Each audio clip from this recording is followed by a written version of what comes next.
Well, let's turn to some of the rest of the day's business news with right. Nona, who's beside me, because it's been a mad, crazy day, Nona. It has, but yesterday was worse, to be honest. Was it? Okay, well, you're looking remarkably calm. Auckland Airport made a big profit too, didn't they? So, they sure did. Their profit rose 95%. I know, John, look at the look on your face. So it's doubled. Yeah, to just over $650 million, but that also included the proceeds of the sale of their North Queensland airport. So there was, extraordinary gains there of $387 million overall. What was the number figure? At 387. So otherwise, that was the gains overall, not just the airport sale. So otherwise, the underlying profit would have been a more modest rise of up 6% to $263 million. Still, it's a lot of money, isn't it? It's a hell of a lot of money for running an airport. Yeah, but it's a big airport, as you know, and they've got a lot of costs because they need to invest in infrastructure. There's been a big increase in passenger numbers. That's part of the reason for the increase. And so they're going to spend about $2 billion. And over the next little while, one of the things they're doing is planning for a second runway. Wow. Yeah. And you know what? The market liked their result because their share price rose 0.25%.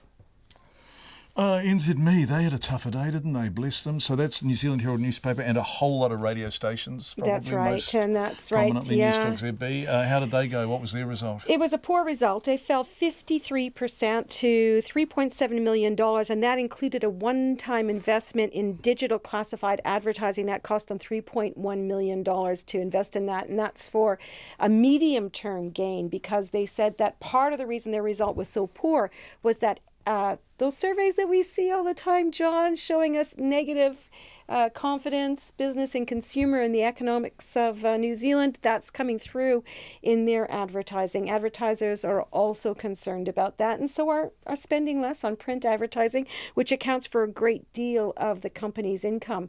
Much more, I think, 56% of it is print advertising still, and that's been in decline. So the company's looking for new ways to make money.